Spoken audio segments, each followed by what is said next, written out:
وأصحابه أجمعين.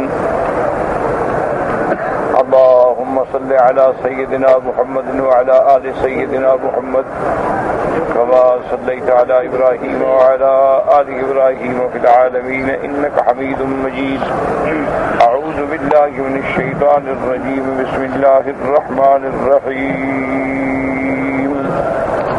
وقال الذين كفروا لولا نزل عليه القرآن جملة واحدة كذلك لنثبت به فؤادك ورتلناه ترتيلا ولا يأتونك بمثل إلا جئناك بالحق وأحسن تفسيرا. الذين يحشرون على وجوههم إلى جهنم أولئك شر مكانا وأضل سبيلا. پروردگار عالم نے ان آیات مبارکہ میں کافروں کے مزید شبہات کا ذکر کیا ہے. جیسا کہ آپ اسی صورت مبارک میں پڑھ چکے ہیں کہ سب سے پہلے تو کافروں نے اس بات کا انکار کیا تھا کہ قرآن اللہ کا کلام نہیں ہے، بلکہ حضور صلی اللہ علیہ وسلم نے اس کو خود لکھا ہے، خود بنایا ہے، آپ کے صحابہ نے، ساتھیوں نے مدد کی ہے، اور سابقہ دور کے قصوں کو جمع کر کے آپ ہمیں سناتے ہیں یہ اللہ کا کلام نہیں ہے. ایک تو ان کا اعتراض یہ تھا، اور اس کا جواب چونکہ واضح تھا تو اس لیے مفصل جواب دینے کی ضرورت ہی نہیں تھی کہ بھئی اگر اللہ کے نبی بنا سکتے ہیں تم بھی بناؤ. تو جب ساری دنیا قرآن کے مقابلے پہ ایک آیت بنانے سے عاجز ہے تو سب سے بڑی دلیل ہے کہ یہ اللہ کا کلام ہے. بندوں کا کلام ہوتا تو مقابلہ ہو جاتا، ایک نہ کرتا، دو نہ کرتے، 10 کرتے، 50 کرتا، 100 کرتے. لیکن آج بھی 1426 سال گزر گئے، اللہ کے قرآن کے مقابلے پر کوئی ایک آیت بھی نہیں بنا سکتا. تو اس کا جواب جو ہے وہ تو واضح. اچھا، دوسرا انہوں نے جو اعتراض کیا تھا حضور صلی اللہ علیہ وسلم پر، وہ یہ اعتراض تھا کہ بھئی ہم اللہ کے پیغمبر کو کیسے نبی مان لیں؟ اللہ کے پیغمبر تو ہماری طرح انسان ہیں، کھاتے ہیں، پیتے ہیں، بازاروں میں جاتے ہیں، آپ کو احتیاج ہوتی ہے، ضرورت ہوتی ہے، تو ان کو ہم نبی کیسے مانیں؟ چلو اللہ اگر فرشتہ نبی بنا کے نہ بھیجتے تو حضور صلی اللہ علیہ وسلم کے ساتھ کوئی فرشتہ ہوتا، لولا انزل الیہ ملک فیکون معہ نذیرا، اور وہ ڈراتا اور کہتا کہ اللہ کے سچے نبی ہیں مان لو. یا دوسری بات یہ ہے کہ اللہ کے اگر نبی ہیں تو اللہ ان پہ سونے چاندی کے ڈھیر خزانے اتار دیتا، اللہ تبارک و تعالیٰ ان کے لیے دنیا میں باغ لگا دیتا، کھاتے پیتے ساتھیوں کو کھلاتے. آپ کے ہاں تو فقر ہے اور فاقہ ہے، تو ہم کیسے آپ کو نبی مان لیں؟ تو اس قسم کی انہوں نے باتیں کی. اس کا بھی اللہ نے جواب دے دیا کہ اگر ہم نے تو نبی پاک کو اختیار دیا تھا کہ آپ چاہیں تو سونے کے پہاڑ آپ کے ساتھ چلیں، لیکن حضور پاک صلی اللہ علیہ وسلم نے فقر کو اختیار دیا. اور دوسری بات یہ ہے کہ دنیا اور اس کی نعمتیں جو ہیں یہ فانیہ ہیں، مٹنے والی ہیں، اور ہم نے تو اپنے پیغمبر کے لیے ایسے باغ اور ایسے محل بنائے ہیں جن کا تم تصور بھی نہیں کر سکتے. اس کے بعد پھر تحدید تھی کہ جب قیامت آئے گی اور یہ جہنم کو دیکھیں گے تو اس وقت پھر کافروں کا کیا حال ہو. اور اسی ضمن میں اللہ تبارک و تعالیٰ نے ان کے رد کے لیے یہ بھی ارشاد فرمایا تھا کہ جب قیامت کا دن ہوگا تو اللہ تبارک و تعالیٰ جن کو انہوں نے اللہ کے سوا اپنا معبود بنا رکھا ہے ان سب کو بھی کھڑا کریں گے اور ان کو بھی کھڑا کریں گے اور ان سے پوچھیں گے کہ کیا آپ نے کہا تھا کہ آپ کو خدا سمجھے، مشکل کشا سمجھے، حاجت روا سمجھے؟ تو وہ تمام کے تمام نفی کریں گے اور کہیں گے سبحانک ما کان ینبغی لنا ان نتخذ من دونک من اولیاء، کہ پروردگار عالم کیا یہ بات ہمیں زیب دیتی ہے کہ آپ کو چھوڑ کے آپ کے سوا کسی اور کو ہم اپنا مددگار بنائیں؟ اصل بات یہ ہے کہ آپ نے ان کو مہلت دی، ان کو دولت دی، ان کو دنیا دی، ان کو اقتدار دیا، نشے میں آ کے خدا کو بھی یہ بھول بیٹھے ہیں. یہ قوم ہلاک ہونے والی. ان ساری آیات کے بعد پھر اللہ نے ان کا رد فرمایا تھا کہ اگر کسی انسان کا رسول ہونا تم نہیں مانتے ہو تو موسیٰ علیہ السلام بھی تو انسان تھے، عیسیٰ علیہ السلام بھی تو انسان تھے، حضرت نوح علیہ السلام بھی تو انسان تھے، تمام انبیاء جو تھے وہ انسان بھی تھے اور وہ کھانے کے بھی محتاج تھے اور بازاروں میں بھی جاتے تھے۔ اللہ نے فرمایا میرا نبی ان کی دشمنی ہے، عداوت ہے، عناد ہے، آپ صبر کریں، اللہ تبارک و تعالیٰ دیکھنے والے ہیں، جاننے والے ہیں اور قیامت میں ان کو ان کے اعمال اور عقیدہ باطلہ کی سزا دیں۔ اور اس کے بعد اللہ تبارک و تعالیٰ نے فرمایا کہ یہ جو مطالبہ کرتے ہیں کہ فرشتہ اترے، تو جس دن یہ فرشتے کو دیکھیں گے اور فرشتے سامنے آئیں گے وہ دن ان کی بربادی کا دن ہوگا۔ اب وہ فرشتے کب سامنے آئیں گے؟ ایک تو موت کے وقت کہ جب مومن پر موت آتی ہے تو رحمت کے فرشتے آتے ہیں، اور جب کافر پہ موت آتی ہے تو عذاب کے فرشتے آتے ہیں۔ اور اسی طرح یہ فرشتے دیکھیں گے قیامت والے دن جب ان کو جہنم میں ڈالا جائے گا تو اللہ نے فرمایا اس وقت جو ہے یہ بڑی چیخ و پکار کریں گے اور اس وقت جو ہے یہ بڑی فریادیں کریں گے، لیکن کوئی فائدہ نہیں ہوگا۔ باقی جو دنیا میں انہوں نے عمل کیے تھے اور سمجھاتے تھے کہ سمجھتے تھے کہ یہ اعمال ہماری نجات کا ذریعہ بنیں گے، اللہ نے فرمایا ان کے اعمال کی کوئی قیمت نہیں ہوگی، ان کو تو ایسے اڑا دیا جائے گا جیسے خاک کو ہوائیں اڑا دیتی ہیں۔ اور اللہ نے فرمایا کہ قیامت والے دن اہل جنت اللہ کی رحمتوں سے جنت میں ہوں گے اور یہ جہنم میں ہوں گے۔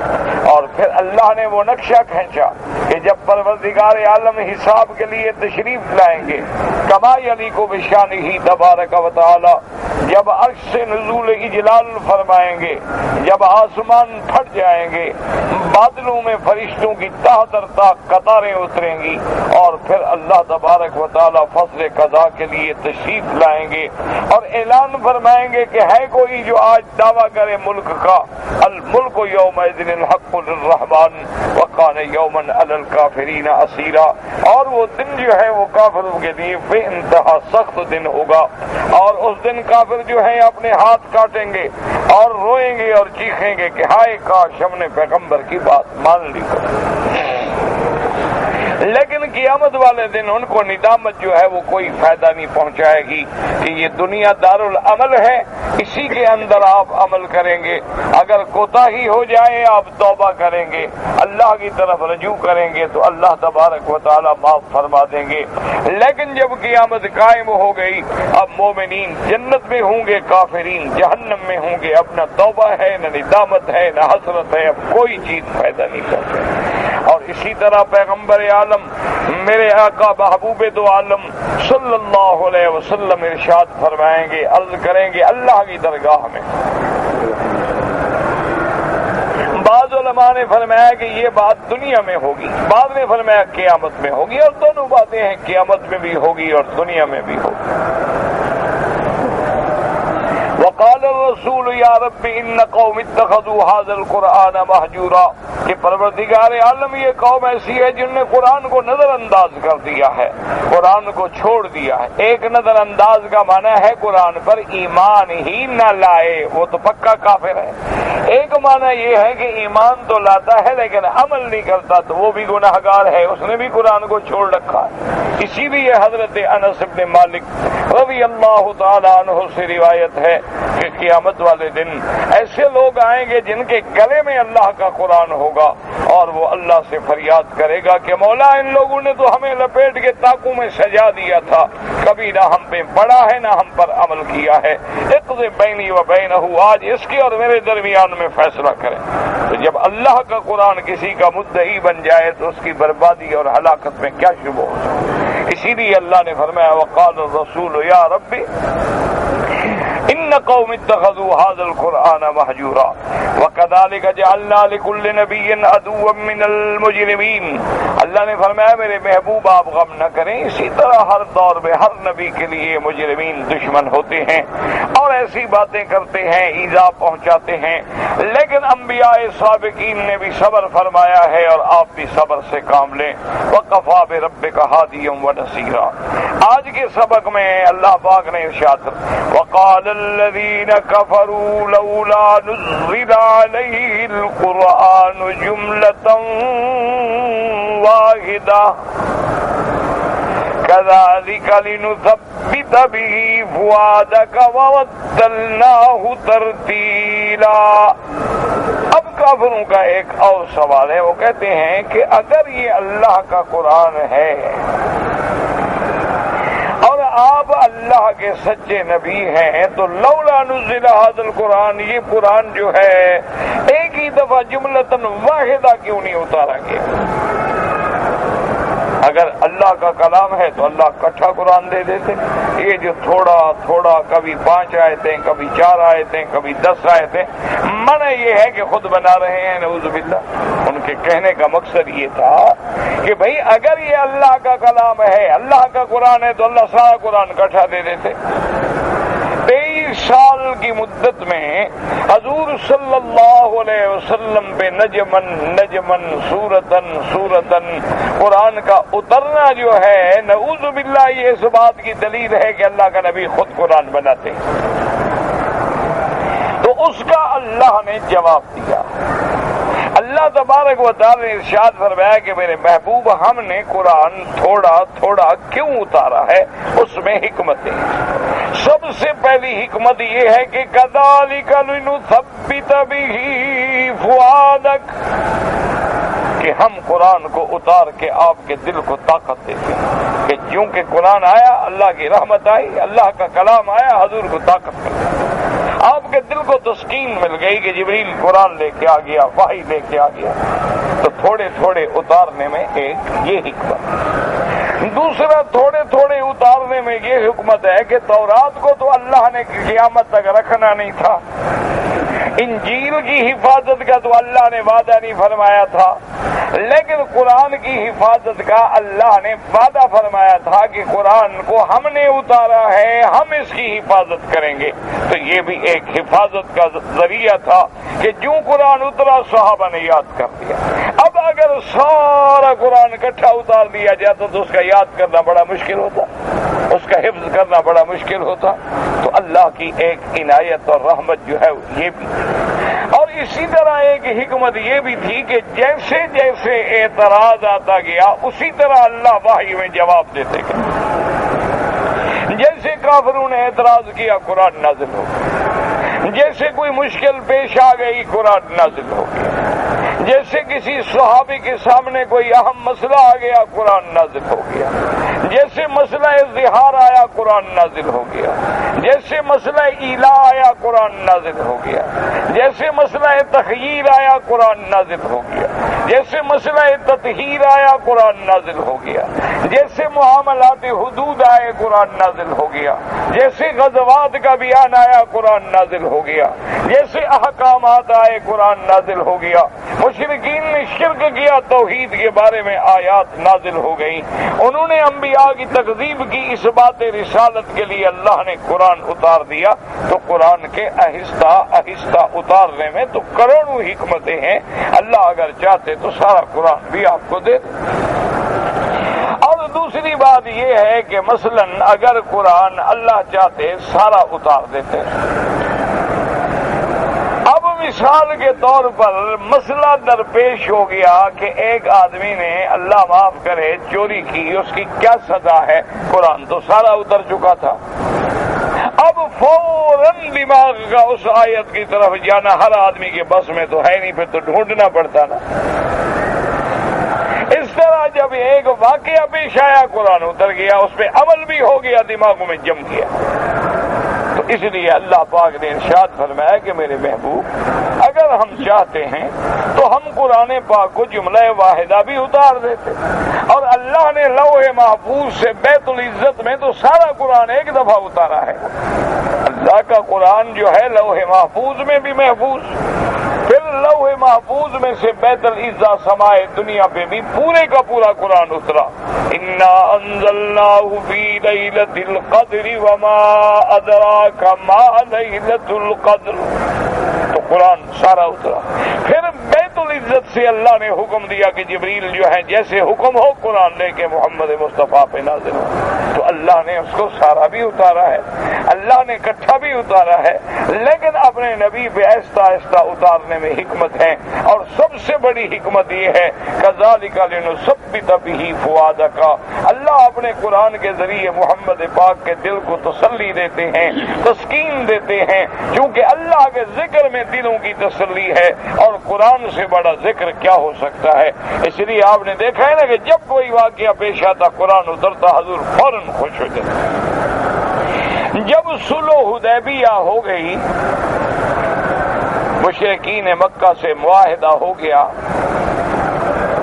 اب صحابہ جو تھے وہ بہت اداس تھے، پریشان تھے کہ بھائی صلح ہو گئی لیکن ہم عمرے سے محروم ہو گئے، ہم احرام باندھ کے آئے، کافروں نے ہمیں عمرہ بھی نہ کرنے دیا۔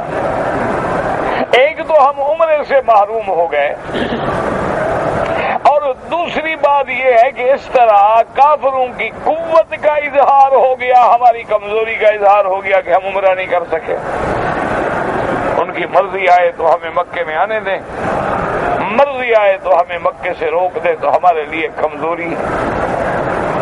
اور دوسری بات یہ ہے کہ معاہدے کی شرطیں اتنی شدید ہیں کہ اس میں بھی ہماری کمزوری ہے کہ اگر کوئی مسلمان نعوذ باللہ ثم نعوذ باللہ مرتد ہو کے مکے آئے تو لازمی بات ہے کہ وہ ہمیں واپس نہیں کریں گے، لیکن اگر کوئی مسلمان مکے سے بھاگ کے مدینے آ جائے تو ہم اس کو واپس کریں گے۔ یہ تو بڑی کمزوری والی بات، یعنی اگر ہمارا قیدی ہے وہ تو ہمیں نہیں دیں گے، اگر ان کا قیدی ہے تو وہ ہمیں دینا پڑے گا۔ اچھا ایمان سے کہیں، آج 1400 سال گزر گئے ہیں، آج بھی یہی حال ہے کہ نہیں کہ کافروں کا کوئی آدمی مطلوب ہو وہ تو ہمیں دینا پڑتا ہے، اور ہمیں کوئی مطلوب ہو وہ نہیں دیتے۔ ہم مانگ ہی نہیں سکتے، ہم کہہ ہی نہیں سکتے کہ جناب یہ بندہ تو ہمیں بھی چاہیے نا، سوال ہی پیدا نہیں ہوتا۔ خدا کی قدرت ہے، اللہ کا ایک نظام ہے۔ تو اب حضور صلی اللہ علیہ وسلم نے احرام کھول دیا، صحابہ نے احرام کھول دیا، لیکن صاف بات ہے کہ غمگین ہے۔ اب جب مدینہ منورہ کے لیے واپس روانہ ہوئے تو حضرت عمر رضی اللہ تعالی عنہ کہتے ہیں کہ میں نے اپنی اونٹنی کو حضور پاک کی سواری کے قریب کیا اور سلام کیا تاکہ کوئی بات کروں، اب ہم اداس ہیں، پریشان ہیں۔ اور پھر حضرت عمر رضی اللہ تعالیٰ عنہ نے حضور کے سامنے آ کے کچھ بڑی سخت باتیں بھی کی تھیں، وہ بھی دل میں تھا کہ کہیں حضور ناراض نہ ہوں، کہ جذبات میں آ کے حضرت عمر نے کہہ دیا تھا نا کہ یا رسول اللہ لسنا علی الحق، کیا ہم حق پہ نہیں ہیں؟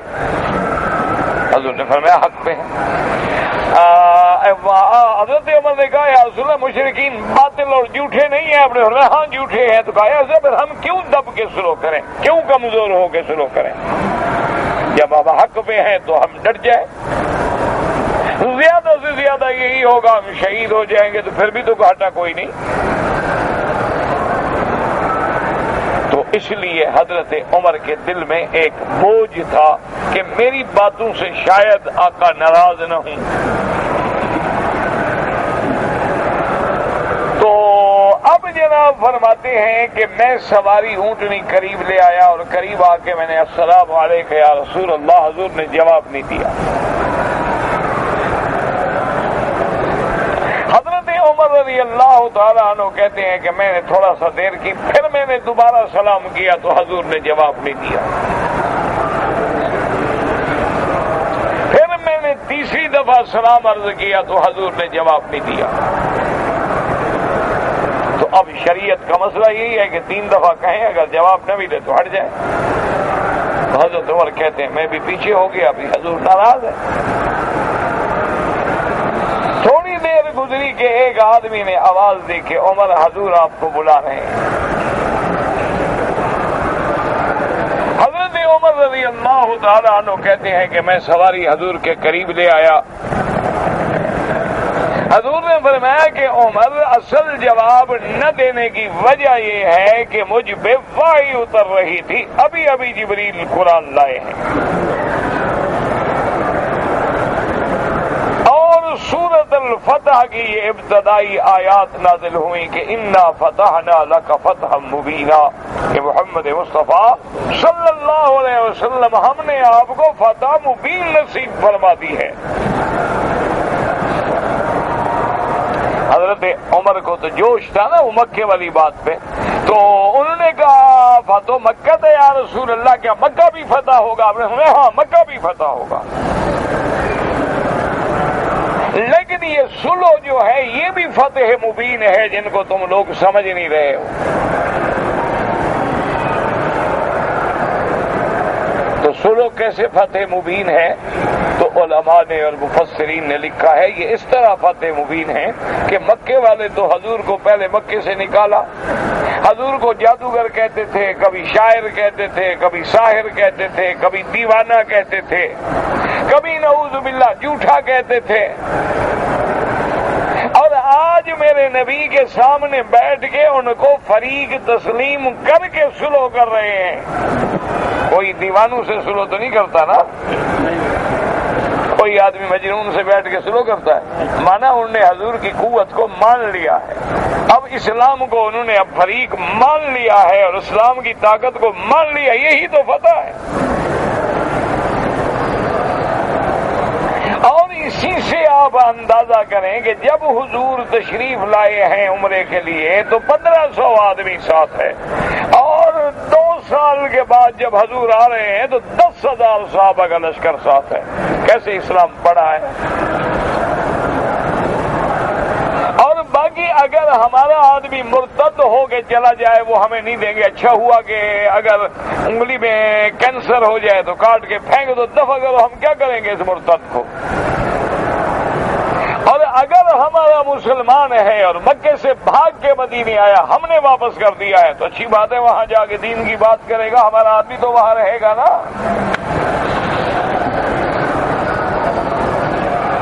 تو اس طرح اللہ نے دین کو قوت دی اور طاقت دی، تو یہ مانا تھا کہ میرا محبوب تھوڑا تھوڑا اتار کے ہم نے آپ کے دل کے لیے ثبات اور اطمینان اور تسکین کا ذریعہ بنا، اس لیے ہم نے تھوڑا تھوڑا اتارا۔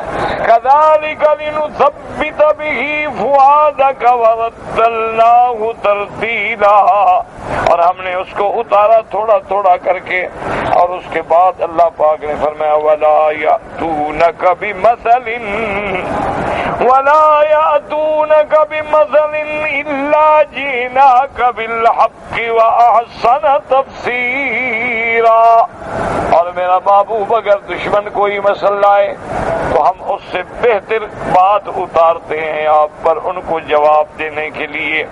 الذین یحشرون علی وجوہہم الی جہنم، یہ تو وہ لوگ ہیں جو چہرے کے بل، جو سر کے بل جہنم میں ڈالے جائیں گے۔ اولئک شر مکانا واضل سبیلا، یہ وہ لوگ ہیں جو بہت بھیڑا ان کا مقام ہے، اور یہ وہ لوگ ہیں جو راستے سے بھٹکے ہوئے ہیں۔ ان کی باتوں کا کیا ہے؟ ہم چاہتے تو قرآن اکٹھا دے دیتے، ہم چاہتے تو فرشتے اتار دیتے، ہم چاہتے تو خزانے بھی اتار دیتے، ہم چاہتے تو سونے چاندی کے پہاڑ بنا کے ساتھ چلا دیتے، لیکن ہماری ہر بات میں حکمت ہے۔ اب مفسر رحمت اللہ علیہ فرماتے ہیں یقول تعالی مخبرا کثرت اعتراض الکفار وتعنتهم وکلامهم فيما لا يعنيهم۔ اب مفسر رحمت اللہ علیہ فرماتے ہیں اللہ خبر دیتے ہیں کافروں کے اعتراضات، کافروں کی سرکشی اور کافروں کی ایسی باتیں جن کی کوئی حقیقت نہیں، کوئی معنی نہیں، کوئی مطلب نہیں۔ جب کہنے لگے لولا نزل علیہ القرآن جملۃ واحدہ، اگر تھوڑا تھوڑا آیا تم نے نہیں مانا، سارا قرآن اترتا تو تم کہاں مان لیتے؟ اللہ انزل علیہ ھذا الکتاب والذی اوحی الیہ جملۃ واحدۃ، وہ یہ کہتے تھے کہ اللہ نے نے ایک دفعہ آپ پہ یہ سارا قرآن کیوں نہیں وحی فرما دیا؟ کما نزلت کتب قبلہ جملۃ واحدہ، جیسے آپ سے پہلے انبیاء پہ جو کتابیں اتری ہیں وہ کامل کتابیں اتاری گئیں، کالتوراۃ والانجیل والزبور وغیرہا من الکتب الالہیہ، کہ جیسے تورات ہے، جیسے انجیل ہے، جیسے زبور ہے، جیسے اس کے علاوہ جتنی کتابیں ہیں وہ تو اللہ نے ساری کی ساری کتابیں پوری دے دی انبیاء کو، لیکن اللہ تبارک و تعالیٰ نے حضور پاک پہ پورا قرآن جو ہے وہ اکٹھے کیوں نہیں اتارا ہے؟ فاجابهم اللہ تعالیٰ عن ذلك بأنه انما نزل منجما في 23 سنة بحسب الوقائع والحوادث۔ اللہ تبارک و تعالیٰ نے جواب دیا کہ ظالمو، ہم نے قرآن تھوڑا تھوڑا 23 سال میں اتارا ہے، کہ جیسے کوئی واقعہ پیش آیا، جیسے کوئی حادثہ پیش آیا، جیسے کوئی بات پیش آئی تو اللہ نے اپنی وحی بھیج کے حضور پاک کی تسلی کر دی، مومنین کے اطمینان کا ذریعہ بنا دیا اور کفار کے رد کا ذریعہ بنا دیا۔ وما يحتاج إليه من الأحكام ليثبت قلوب المؤمنين به، تاکہ مومنوں کے دلوں کو تسکین ملے، تثبیت ملے۔ كقوله تبارك وتعالى وقرآنا فرقناه، کہ ہم نے قرآن کو تھوڑا تھوڑا کر کے اتارا۔ یہاں بھی فرماتے ہیں لنثبت به فؤادك، تاکہ میرے محبوب ہم آپ کے دل کو تسلی دے سکیں، آپ کے دل کو اطمینان و تسکین دے سکیں۔ وَبَدَّلْنَاهُ تَرْتِيلًا، حضرت قتادہ فرماتے اس کا معنی ہے بَيَّنَّاهُ تَبْيِينًا، ہم نے قرآن کو کھول کھول کے بیان فرمایا۔ وقال ابن زید فصلناه تفسیرا، معنی ایک ہے وَلَا يَأْتُونَكَ بِمَثَلٍ، یہ کافر نہیں آتے آپ کے پاس کوئی حجت لے کر، کوئی شبہ لے کر، إِلَّا جِئْنَاكَ بِالْحَقِّ وَأَحْسَنَ تَفْسِيرًا، أي ولا يقولون قولا يعارضون بالحق إلا أجبناهم بما هو الحق في نفس الأمر وبين وأوضح وأفصح من مقالتهم۔ اللہ نے فرمایا میرے محبوب، جب یہ کوئی اعتراض بنا کے آتے ہیں، جب یہ کوئی شبہات لے کے آتے ہیں تو ہم فوراً ان کا جواب دیتے ہیں، اور ایسا جواب دیتے ہیں جو حق ہے، جو واقع ہے، جو واضح ہے، جو مفصل ہے، جو سب سے زیادہ فصیح ہے، جن کا ان کے پاس کوئی توڑ نہیں ہوتا ہے۔ تو اللہ کے قرآن کا تھوڑا تھوڑا اترنا جو ہے اس میں حضور کے دل کے لیے بھی تسکین ہے، صحابہ کے لیے بھی تسکین ہے، مومنین کے لیے بھی تثبیت ہے۔ قال سعید بن جبیر بعد ما لا یاتونک بمثل، انہوں نے فرمایا حضرت ابن عباس فرماتی ہیں کہ مثل کا معنی کہ کافر ڈھونڈ ڈھونڈ کے مثالیں لا کے جب قرآن کے خلاف بات کرتے ہیں تو ہم ان کے لیے اللہ کا وحی اتار کے جواب دیتے ہیں۔ بما يلتمسون به عيب القرآن والرسول إلا جئناك بالحق إلا نزل جبريل من الله تعالى بجوابهم وما هذا إلا اعتراء وكبير شرف للرسول صلی اللہ علیہ وسلم۔ اللہ نے فرمایا اگر یہ اندھے غور کرتے تو اس میں میرے مدنی کا کتنا شرف ہے، کتنی شان ہے کہ جب دشمن کوئی بات کہتا ہے تو ہم جبریل بھیج کے جواب دیتے ہیں۔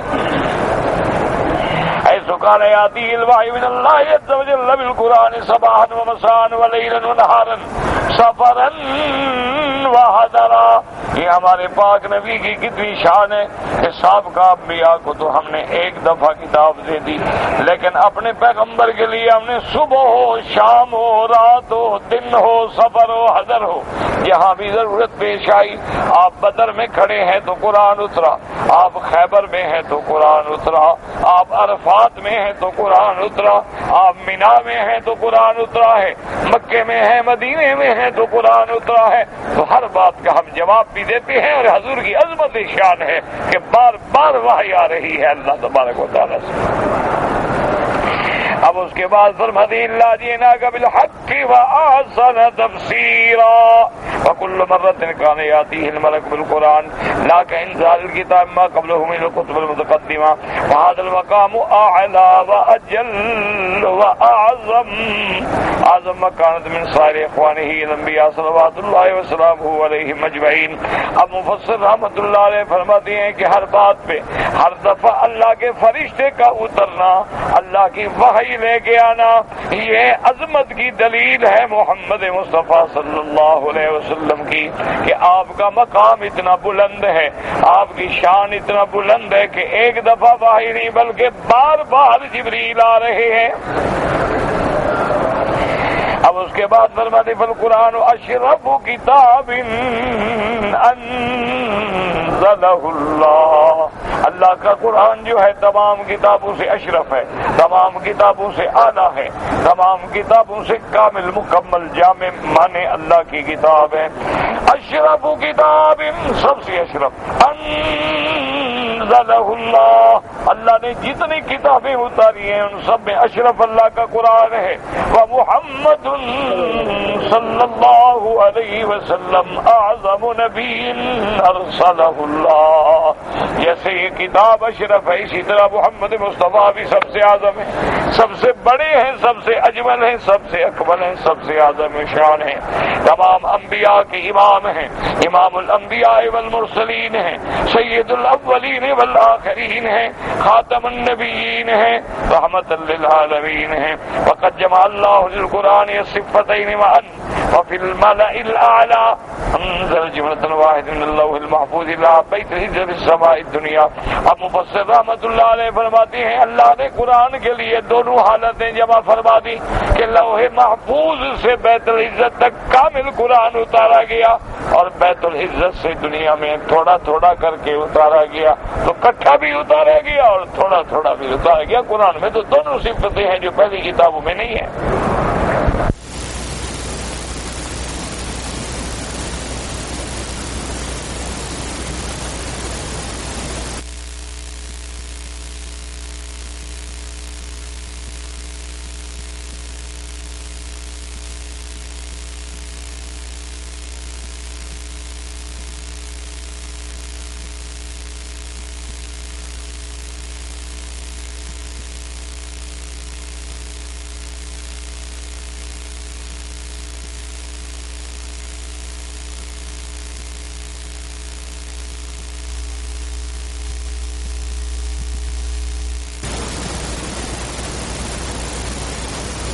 نسائی بسعد عباس قال انزل القرآن جملة واحدة الى سماء الدنیا فی لیلۃ القدر، لیلۃ القدر کی رات میں اللہ تبارک و تعالی نے لوح محفوظ سے آسمان دنیا پہ قرآن اتارا، جیسے فرماتے ہیں شہر رمضان الذی انزل فیہ القرآن۔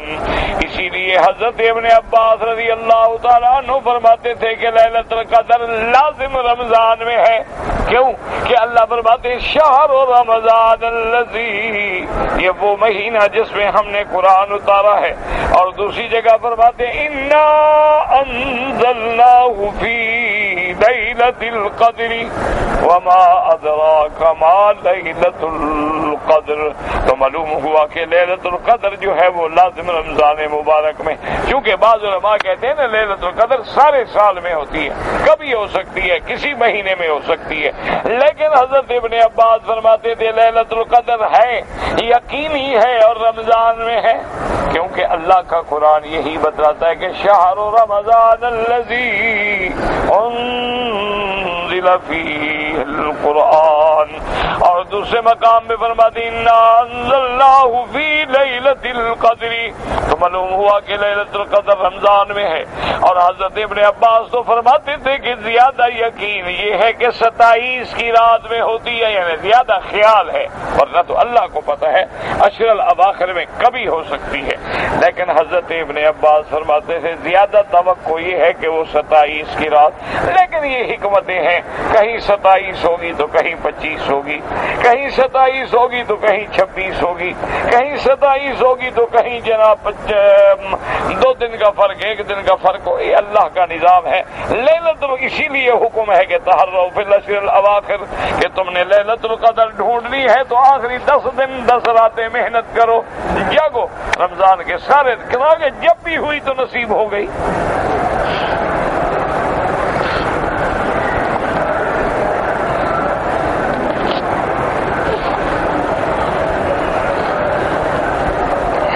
مفسر رحمت اللہ علیہ فرماتے ہیں کہ روى النسائی باسناد باس قال انزل القرآن جملتن واحدتن الى سماء الدنیا فی لیلۃ القدر، اللہ نے لوح محفوظ سے سماء دنیا میں لیلۃ القدر میں پورا قرآن اتارا.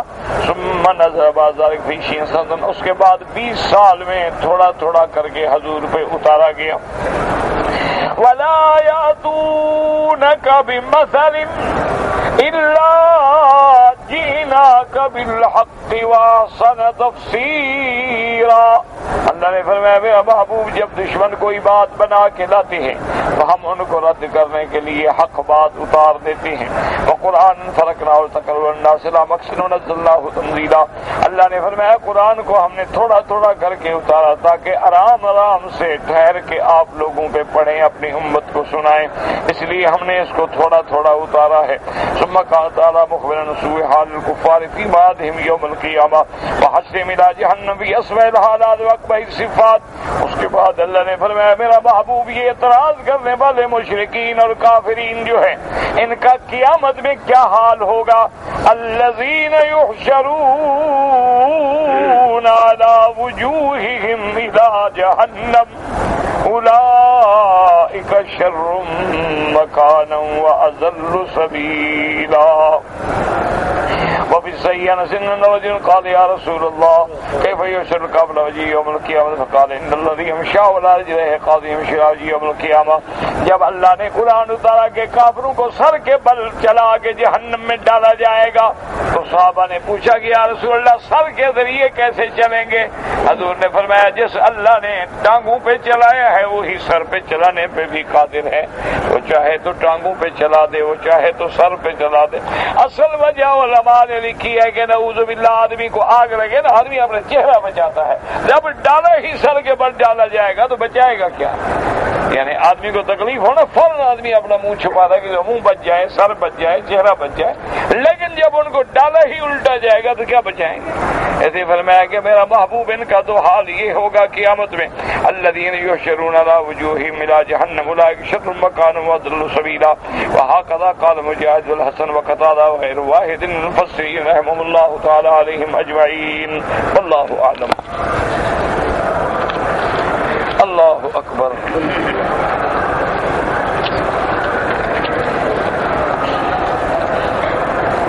کہتے جی کہ اگر کسی کی زمین چھین کے مسجد بنا دی جائے جس کو مصطلحات علماء میں کہتے ہیں ارض مغصوبہ، یعنی وہ زمین جو زبردستی چھینی گئی ہو، یا اسی طرح بعض شہروں میں، بعض محلات میں، بعض دیہات میں کچھ زمینیں ہوتی ہیں جو گورنمنٹ کی پڑی ہوتی ہیں، اگر اس میں بغیر گورنمنٹ کی منظوری کے مسجد بنا دی جائے بالکل ناجائز ہے، اور زمین زبردستی چھین کے مسجد بنائی جائے بالکل ناجائز ہے، ظلمن چھینی جائے بالکل ناجائز ہے. ایسی جگہ پہ نماز ادا ہی نہیں ہوتی. اسی لیے دیکھیں گے سب سے پہلے میرے آقا نے رحمت دو جہاں نے، رحمت دو عالم صلی اللہ علیہ وسلم نے جب مسجد نبوی کی بنیاد رکھی تو آپ نے فرمایا پتہ کرو اس زمین کا مالک کون ہے. ان سے باقاعدہ خریدی گئی، ورنہ حضور ویسے بھی کہہ دیتے مل جاتے. تو اس لیے علماء نے لکھا ہے کہ جب مسجد بنانی ہو تو بڑی احتیاط کرو، خالص حلال کے پیسوں سے وہ جگہ خریدو، اور خریدو بھی ان کی رضامندی سے. حتیٰ کہ بعض فقہا لکھتے ہیں کہ محلے کے آدمی اکٹھے ہو کے ایک آدمی کے پاس چلے جائیں، وہ بیچنا تو نہیں چاہتا لیکن اس کو زور دیتے ہیں یار ہم نے مسجد بنانی ہے، ماشاءاللہ تم اچھے آدمی ہو، ہم نے مسجد، اور چاہتا نہیں، غریب شرمندگی میں دے رہا ہے، کہتے ہیں وہ بھی جائز نہیں. اسی لیے بعض علماء نے لکھا ہے کہ جو لوگ تقریریں کر کے لوگوں کو جوش دلا کے چندہ کرتے ہیں مسجدوں کے لیے، مدرسوں کے لیے، کہ آؤ جناب آگے بڑھو اور آؤ جناب خدا کے کام میں شرکت کرو، ایسا ان کو الجھاتے ہیں کہ بندہ نہ دینے والا بھی پیسے دے دیتا ہے. انہوں نے کہا یہ دینا بھی حرام. نے کہا جیسے ڈاکہ مار کے پیسے لوگوں سے نکالے جاتے ہیں، یہ بھی تو آپ نے متاثر کیا، بتا دو بھائی ہمارے مدرسے کو یہ ضرورت ہے، جس کو اللہ توفیق دے دے۔ اب اس کو تم ذلیل کرے اور جو دے رہا ہے اس کا اعلان کرے، اور فلاں نے 1 لاکھ دیا اور فلاں نے 10,000 دیا اور فلاں نے یہ کیا، یہ کیا ہے؟ تو اس لیے علماء فرماتے ہیں، فقہا فرماتے ہیں کہ یہ چیز بھی ناجائز ہے۔ پہلے لوگ احتیاط کرتے تھے، ہم لوگ احتیاط نہیں کرتے۔ حضرت تھانوی رحمت اللہ علیہ کے متعلق لکھا ہے کہ وہ ہمارے بہاولپور میں تشریف لائے۔ اس دور کی بات ہے جب نواب محمد صادق عباسی ریاست کے بادشاہ تھے۔ تو حضرت تھانوی رحمت اللہ علیہ تشریف لائے تو نواب صاحب سے بھی ملاقات ہوئی۔ تو نواب صاحب نے آپ کی خدمت میں ہدیہ پیش کیا۔ تو حضرت تھانوی رحمت اللہ علیہ نے فرمایا کہ نواب صاحب آپ کو اللہ خوش رکھے، اللہ آپ کو جزائے خیر دے، لیکن میں یہ ہدیہ نہیں لے سکتا، میں اعتراض نہیں کر رہا، میرے لیے لینا جائز ہی نہیں ہے۔ انہوں نے کہا کیا وجہ؟ آپ نے کہا حضور کی حدیث ہے کہ ہدیہ وہ ہوتا ہے کہ من غیر طمع ولا اشراف نفس، کہ آدمی کو طمع بھی نہ ہو اور دل اور دماغ ادھر متوجہ بھی نہ ہو، اور پھر کوئی ہدیہ دے لے لو، کوئی بات نہیں۔ لیکن اگر طمع ہے، آپ خود اس انداز میں ان کے گھر جا رہے ہیں کہ لالچ ہے کہ جاؤں گا تاکہ مجھے کچھ ملے، یا آپ کی طبیعت اس طرف اشراف ہے کہ یار یہ بڑے لوگ ہیں، نواب ہیں، ان کے پاس کوئی بھی جائے کچھ نہ کچھ تو دیتے ہوں گے نا ہدیہ، تو اگر اشراف آ جائے یا طمع آ جائے تو لینا حرام ہے۔ انہوں نے فرمایا کہ جب میں چلا تھا اپنے علاقے سے تو میرے پروگرام میں آپ کی ملاقات بھی لکھی ہوئی تھی، تو میں نے اندازہ لگایا تھا کہ یہ نواب لوگ ہیں، لازماً علماء کو ملنے جائے تو ان کو اپنی بڑائی ظاہر کرنے کے لیے کچھ نہ کچھ ہدیہ شریعہ دیتے ہوں گے، تو اشراف آ گیا۔ جب اشراف آ گیا لینا حرام ہے، میں کیسے لوں ہدیہ آپ کا؟ تو واپس کر دیا۔ اگلے دور کے نواب بھی سمجھدار تھے، ایمان والے لوگ تھے، انہوں نے کہا جی ٹھیک ہے۔ نواب صاحب نے بھی واپس لے لیا۔ حضرت تھانوی اپنا دورہ مکمل کر کے واپس تھانہ بھون تشریف لے گئے تو انہوں نے اپنے مشیر کو بھیجا کہ ہدیہ بھی بڑھا دیا، یعنی پہلے جو دیا تھا اسے دوگنا کر دیا، اور کہا کہ اب جناب چلے جائیں چپ کر کے۔ حضرت جب آئے نا مسجد میں کہ السلام علیکم جناب، یہ ہدیہ قبول فرمائیں۔ اب تو کوئی اشراف نہیں، اب تو آپ کو پتہ نہیں نا کہ کوئی دینے آئے گا۔ تو حضرت نے فرمایا ہاں اب تو ٹھیک ہے بھئی، اب تو مجھے خیال ہی نہیں تھا کہ یہاں بھی کوئی آئے گا، تو چونکہ اشراف ہی نہیں ہے اور طمع بھی نہیں ہے تو لہذا اب ہدیہ لینا جو ہے وہ تو جائز۔ تو اس لیے علماء فرماتے ہیں کہ یہ جو زبردستی چندہ کرتے ہیں نا، ہمارے ہاں بعض مولوی جو ہے نا وہ چندے کے اسپیشلسٹ ہوتے ہیں، جیسے ڈاکٹر اسپیشلسٹ ہوتے ہیں نا، وہ مانگنے کے اسپیشلسٹ ہوتے ہیں۔ وہ امام الطالبین اور امام السائلین ہوتے ہیں کہ مانگا لوگوں کی جیب سے پیسہ کیسے نکالا جائے۔ مجھے ایک آدمی نے خود سنایا، میرے اپنے علاقے کا آدمی، میرا دوست بھی ہے، کہنے لگا مکی صاحب میں انگلینڈ میں گیا ایک جگہ پر، تو اس مسجد کے امام کو جا کے ملا اور میں نے کہا کہ بھائی میرا مدرسہ ہے اور اس کے چندے کے لیے میں آیا ہوں۔ اس نے کہا حضرت آپ میرے آنکھوں پہ ہیں، آپ میرے مولوی بھائی ہیں، آپ بھی عالم ہیں، میں بھی بہرحال امام ہوں، مولوی ہوں، میں آپ کو کمرہ دے سکتا ہوں، کھانا دے سکتا ہوں، رہائش دے سکتا ہوں، جہاں آپ کہیں گاڑی پر آپ کو پہنچا سکتا ہوں، لیکن ہماری مسجد میں ہمارے جو ٹرسٹی ہیں، جو کمیٹی ہے، انہوں نے چندہ بند کیا ہوا ہے کہ کوئی آدمی چندہ نہیں کرے گا ہماری مسجد میں، تو میں تو ملازم آدمی ہوں، میں چندے کی اجازت نہیں دے سکتا۔ میں نے کہا ٹھیک ہے، اچھی بات ہے، نہ تو نہیں کریں گے چندہ، بھی رہنے تو نا سردی ہے مر جاؤں۔ اس نے کمرہ کھول دیا، چابی دے دی، اس نے کہا کھانا بھی پہنچاؤں گا، خدمت بھی کروں گا، لیکن میں مجبور ہوں، کیا کروں، کمیٹی کا فیصلہ ہے۔ کہنے لگے کہ جب وہ مغرب کی نماز کے لیے مولوی صاحب آئے تو میں نے کہا یار چندہ مانگنا منع ہے، قرآن کا درس دینا تو منع نہیں ہے نا۔ انہوں نے کہا نہیں، میں کہا اعلان کرو۔ اس نے اعلان کر دیا کہ بھی ایک عالم تشریف لائے ہیں اور مغرب کی نماز کے بعد درس ہوگا.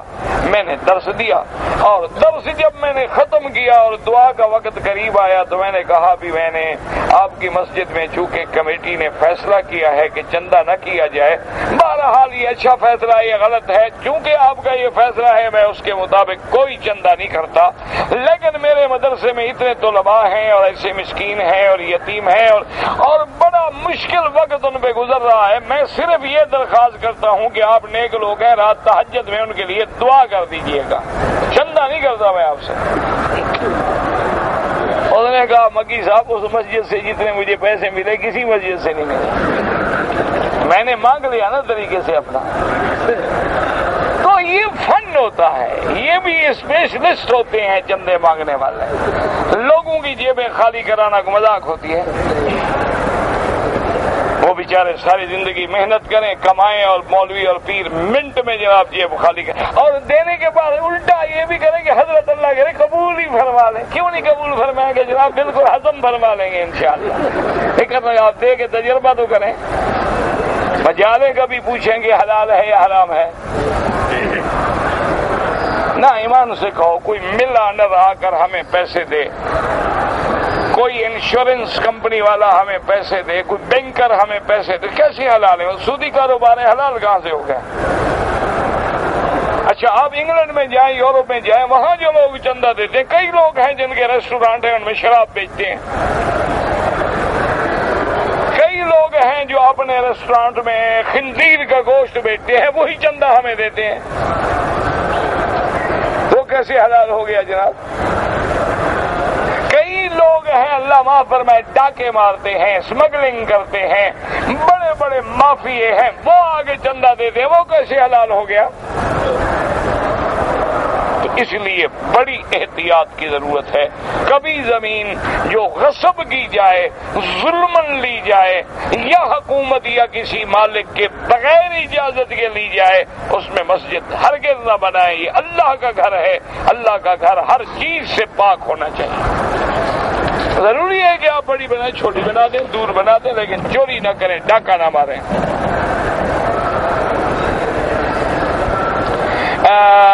کتنا تجارت میں کتنا پرسنٹ ہمیں فکس کرنا جائز ہے؟ کوئی نہیں. لا ضرر ولا ضرار. نہ اتنا نفع کرو کہ لینے والے کی تباہی کر دو، نہ اتنا کم ہو کہ تیرے دکان کا کرایہ ہی نہ نکلے، تم خود انشاءاللہ 2 سال کے بعد بھیک مانگنے پہ آ جاؤ. اعتدال ہو. یہ نہیں ہے کہ 100 کے 350 مانگ لو، یہ کوئی نفع ہے؟ یہاں تو توبہ اللہ معاف کرے 250%، 300%، 50% ڈسکاؤنٹ ہو نا جی، تب بھی اس میں ان کا 50% سے زیادہ نفع ہوتا ہے. انا للہ و انا الیہ راجعون. اگر ایک آدمی نے سورۃ لہب پڑھی، دوسری رکعت میں سورۃ فیل پڑھ لی، نماز ہو جائے گی.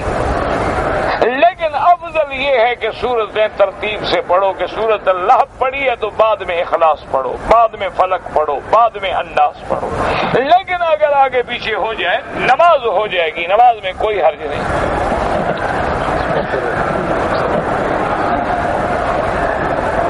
اگر کسی نے چوری یا ڈاکہ مار کے مسجد بنایا، بالکل حرام ہے، کوئی ثواب نہیں ہوگا، گناہ ہوگا کہ اللہ کے گھر میں بھی حرام لگا رہا ہے.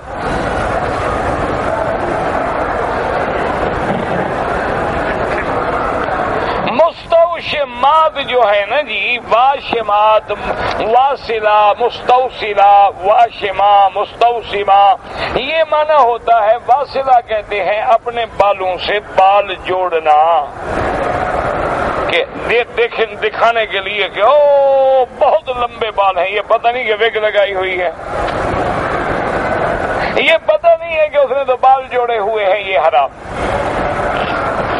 واشمات اور مستوشمات کا معنی ہوتا ہے کہ سوئی سے نشان بنا کے پھول بناتے ہیں، اس میں سرما بھر دیتے ہیں، وہ ہمیشہ کے لیے ایک ایسا نشان بن جاتا ہے جو کاٹو تو نہیں جاتا.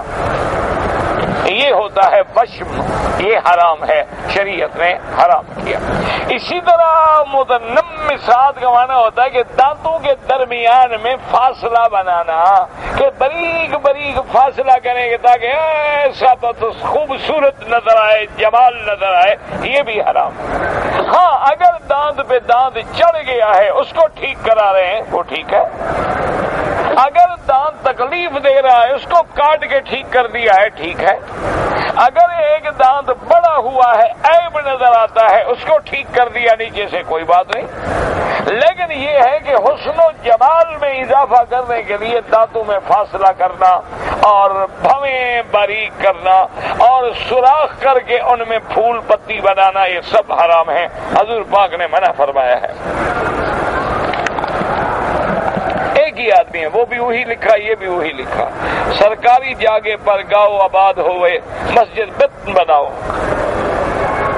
اگر کوئی کافر یا ہندو اپنی خوشی سے پیسہ دیتا ہے تو ابو جہل نے بھی تو کعبہ بنایا تھا نا۔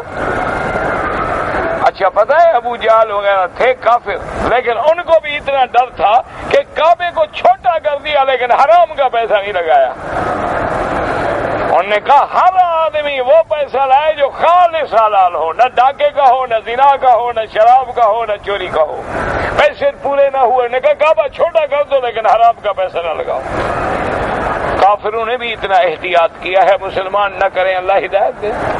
آج کل تو ہماری بڑی مسجدیں وہ ہوتی ہیں جو بینک بناتے ہیں، سب سے بڑی خوبصورت مسجدیں وہ ہوتی ہیں جو انشورنس کمپنیاں بناتی ہیں۔ افسر رشوت کھا کھا کھا کھا کے کروڑوں کی کوٹھی بناتا ہے اور باہر بورڈ لگاتے ہیں ھذا من فضل ربی، ماشاءاللہ اللہ کے فضل سے ملا ہے۔ لکھو بھی اعلیٰ منزل شیطان، یہ کیا فضل ربی؟ اللہ نے رشوت پہ لعنت کی ہے۔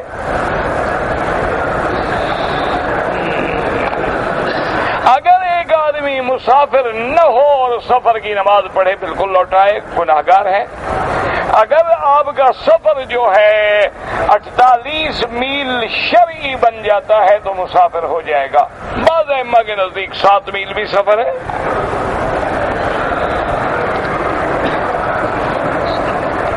ہم لوگ جو ہیں رات کو تہجد کبھی 3 بجے پڑھ لیتے ہیں، کبھی 3:30 بجے پڑھ لیتے ہیں، اذان تہجد بعد میں ہوتی، کوئی حرج نہیں، آپ چاہے عشاء کے بعد تہجد پڑھ کے سو جائیں وہ بھی تہجد ہے، کوئی منع نہیں۔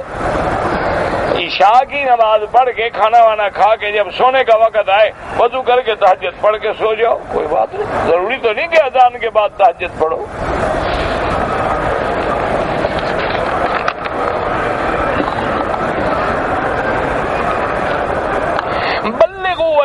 ولو آیتن، اس کا معنی یہ نہیں ہوتا کہ صرف قرآن کی آیت پہنچاؤ حدیث نہ پہنچاؤ۔ فلیبلغ الشاہد الغائب، حضور نے جو سارا خطبہ پڑھا تو سارا قرآن تو نہیں پڑھا نا، اپنی بات بھی تو فرمائی نا۔ منع ہے کہ تمہیں ایک آیت ہے، ایک حدیث ہے، ایک مسئلہ ہے، پہنچاؤ۔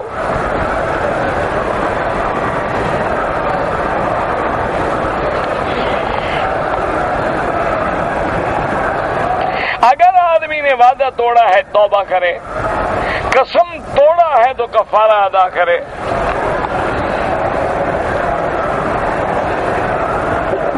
میں بنگلہ دیش سے ذی القعدہ میں آیا، ذی القعدہ میں میں نے عمرہ کیا، اسی سال میں نے حج کیا، تو آپ کا تمتع ہے، آپ کو لازماً حج تمتع کی دم شکر جو ہے وہ رکھنی تھی، آپ نے نہیں رکھی تو اب آپ کے ذمہ 2 بکریاں ہو گئیں، ایک تمتع والی ایک جرمانے والی۔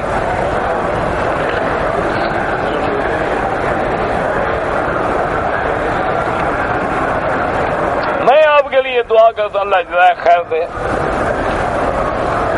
آپ کی مہربانی کہ آپ دعا کرتے ہیں۔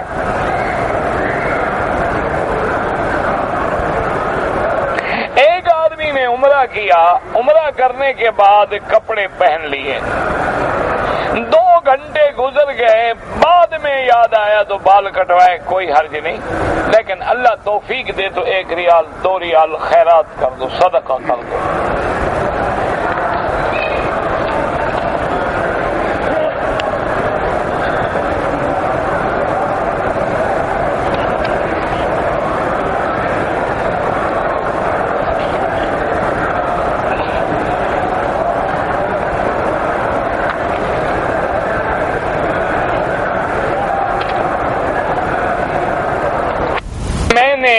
عمرہ کیا، جب ہم نے 7 چکر طواف کے مکمل کر لیے تو میں اور میرا ساتھی جو ہے حتیم پر باب کعبہ کے سامنے، حتیم پر باب کعبہ کہاں، حتیم ادھر ہے باب کعبہ ادھر ہے، یہ کیا کون سی حتیم ہے بھائی؟ حتیم غلط لکھا ہے، کہنا چاہتا تھا ملتزم پر، لکھ گیا بیچارہ حتیم، ورنہ حتیم تو یہ دیوار ہے جو میزاب رحمت کی طرف سے ہے، اور حجر اسود سے لے کر دروازے تک جو جگہ ہے وہ ملتزم ہے جہاں حضور پاک نے سینہ مبارک لگایا ہے۔ تو بہرحال کہتا ہے میں نے وہاں ہاتھ لگایا تو میرے ہاتھ سے خوشبو آ رہی تھی، لیکن کیا خوشبو لگی بھی نظر بھی آئی ہے؟ خوشبو آ جانا تو مسئلہ نہیں ہے نا، اگر لگا کچھ نہیں تو الحمدللہ کچھ نہیں، احتیاطاً ویسے 1-2 ریال خیرات کر دو، اور اگر لگ جائے تو فوراً دھو ڈالو۔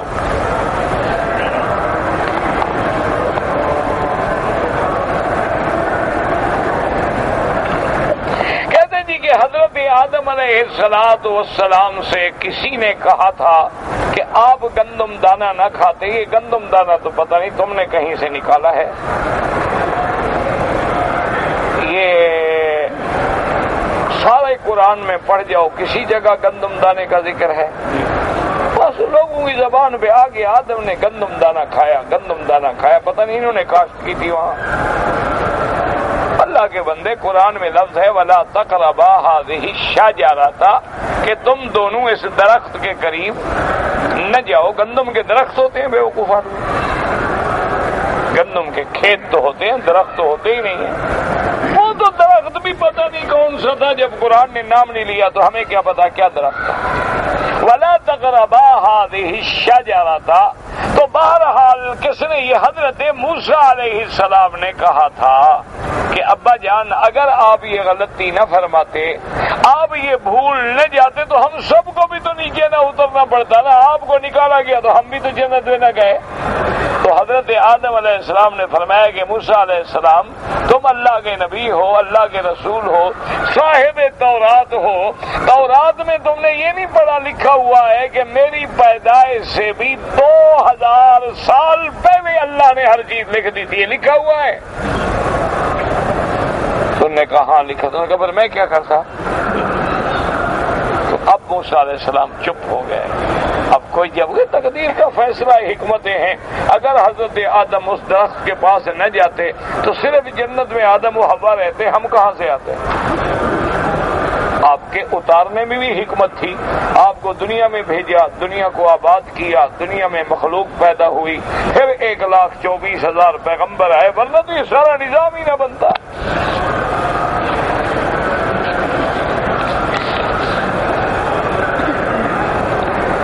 میرے والد فوت ہو گئے، 30 دن ہیں، کل تو بدعت ہے، آپ کو والد سے ہمدردی ہے تو آپ ہمیشہ خیرات کیا کریں، سارا مہینہ خیرات کریں۔ یہ 30 دن کل شریف، 7 جمعرات شریف اور 40واں شریف اور چہلم شریف اور کنڈے شریف اور 11ویں شریف، سب حرام ہے، کھانا بھی حرام ہے، کھلانا بھی حرام ہے، یہ خالص بدعات ہیں، اپنا پیسہ بھی ضائع کرتے ہو، ثواب کے بجائے گناہ لیتے ہو۔ 30 دن کے بجائے تم 5ویں دن خیرات کر دو تو کیا ہو جائے گا؟ فرشتے صرف 30 دن بیٹھے ہوتے ہیں ثواب لے جانے کے لیے، آپ کے پیچھے چلے جاتے ہیں۔ تو بہرحال اللہ ان کی مغفرت فرمائے۔ باقی غائبانہ جنازہ جو ہے احناف کے نزدیک ہے ہی نہیں، باقی ائمہ کے نزدیک غائبانہ جنازہ جو ہے امام شافعی رحمۃ اللہ علیہ، امام احمد بن حنبل رحمۃ اللہ علیہ کے نزدیک جائز ہے۔ امام ابو حنیفہ رحمۃ اللہ علیہ فرماتے ہیں کہ نجاشی کا حضور نے پڑھا تھا، وہ خصوصیت تھی اور اللہ نے ان کے جنازے کو حضور کے سامنے کر دیا تھا، ورنہ اور بھی تو صحابہ شہید ہوئے، حضور نے پھر ان کا غائبانہ جنازہ کیوں نہیں پڑھا؟ کتنے صحابہ جنگوں میں شہید ہوئے، کتنے صحابہ غزوات میں شہید ہوئے، ان صحابہ کا شان تو نجاشی سے بہت زیادہ تھا۔ اور حتیٰ کہ ایک مسجد کی خادمہ جب فوت ہوئی، حضور نے اس کی قبر پہ جا کے تو جنازہ پڑھ لیا۔ آپ نے فرمایا دلونی علی قبرہا، کہاں ہے اس کی قبر؟ تو بتایا گیا تو حضور نے وہی کھڑے ہو کے جنازہ پڑھا۔ تو بہرحال بہرحال جو پڑھتے ہیں ان کے نزدیک بھی دلائل ہیں، اللہ ان کا بھی قبول فرمائے، جو نہیں پڑھتے ہیں اللہ ان کا بھی قبول فرمائے۔ آپ والد کے لیے دعائیں کریں، صدقات کریں، خیرات کریں، انشاءاللہ ان کو اللہ فائدہ دیں گے۔ ربنا تقبل منا انك انت السميع العليم وتب علينا انك انت التواب الرحيم۔ اللهم انا نعوذ بك من جهد البلاء وترك الشقاء وسوء القضاء وشماتة الاعداء۔ اللهم انا نعوذ بك من جهد البلاء وترك الشقاء وسوء القضاء وشماتة الاعداء۔ اللهم انا نعوذ بك من جهد البلاء وترك الشقاء وسوء القضاء وشماتة الاعداء۔ يا حي يا قيوم برحمتك نستغيث، يا حي يا قيوم برحمتك نستغيث، يا حي يا قيوم برحمتك نستغيث۔ صلى الله تعالى على خير خلقه سيدنا محمد وعلى آله وصحبه أجمعين۔ اللهم صل على سيدنا محمد وعلى آل سيدنا محمد كما صليت على إبراهيم وعلى آل إبراهيم في العالمين إنك حميد مجيد۔